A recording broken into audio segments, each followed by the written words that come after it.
हजारीबाग से एक बड़ी खबर। नीट पेपर लीक मामले में बड़ा खुलासा हुआ। सीबीआई की जांच में ये बड़ा खुलासा हुआ है। बता दें आपको, सूत्रों के मुताबिक हजारीबाग से गिरफ्तार आरोपी राजू ने नीट का पेपर चोरी करने में दूसरे आरोपी को सहयोग किया था। पंकज और अजय पर पेपर चोरी करने का आरोप है।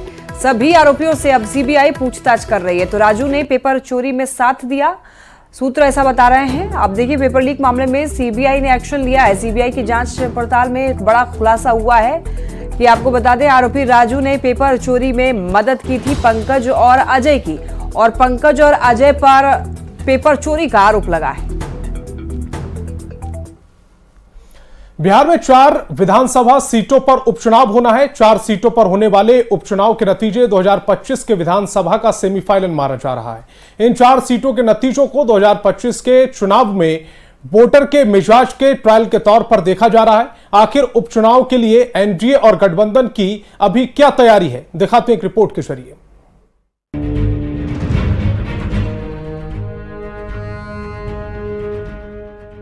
लोकसभा चुनाव के नतीजों के बाद 2025 में होने वाले विधानसभा चुनाव पर अब सबकी नजर बनी हुई है।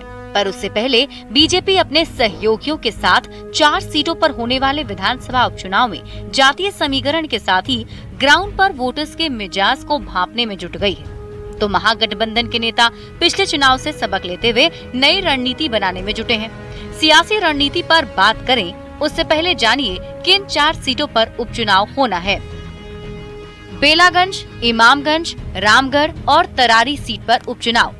बेलागंज से सुरेंद्र यादव के सांसद बनने से खाली हुई सीट, इमामगंज से जितन राम मांझी के सांसद बनने से खाली हुई सीट, रामगढ़ के विधायक सुधाकर सिंह सांसद बन गए, तरारी के विधायक सुदामा प्रसाद भी सांसद बने।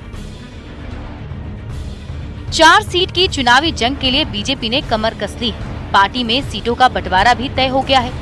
बीजेपी 2 सीट पर, जेडीयू 1 सीट पर और हमने 1 सीट पर चुनाव लड़ने की तैयारी की है। बीजेपी सभी 4 सीट पर जीत के दावे कर रही है। 4 उपचुनाव में एनडीए गठबंधन प्रचंड बहुमत से बिहार में जीतेगा और वो भाजपा को आईना दिखाना चाहते हैं। अरे अपना हाल देखिए, तीसरा नंबर की पार्टी रहे हैं बिहार में। अब दावा कर रहे हैं कि बिहार में 4 जगहों पर जो विधानसभा के उपचुनाव होंगे वहां इनके प्रत्याशी जीतेंगे।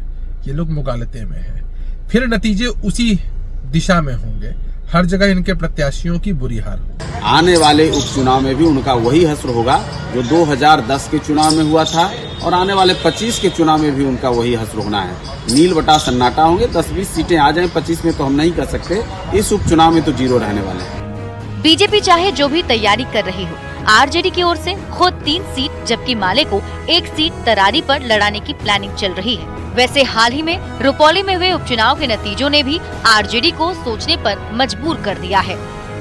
4 विधानसभा क्षेत्र में उपचुनाव होना है और उसमें राष्ट्रीय जनता दल और इंडिया गठबंधन, महागठबंधन पूरी मजबूती के साथ, अपने संकल्पों के साथ सभी एकजुट होकर के चुनाव लड़ने का काम करेंगे। जो 4 विधानसभा उपचुनाव है उसमें 3 पर राष्ट्रीय जनता दल और 1 पर माले चुनाव मैदान में रहेगा।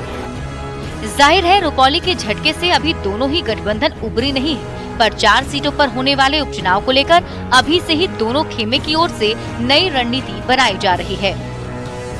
पटना से रवीश नारायण की रिपोर्ट।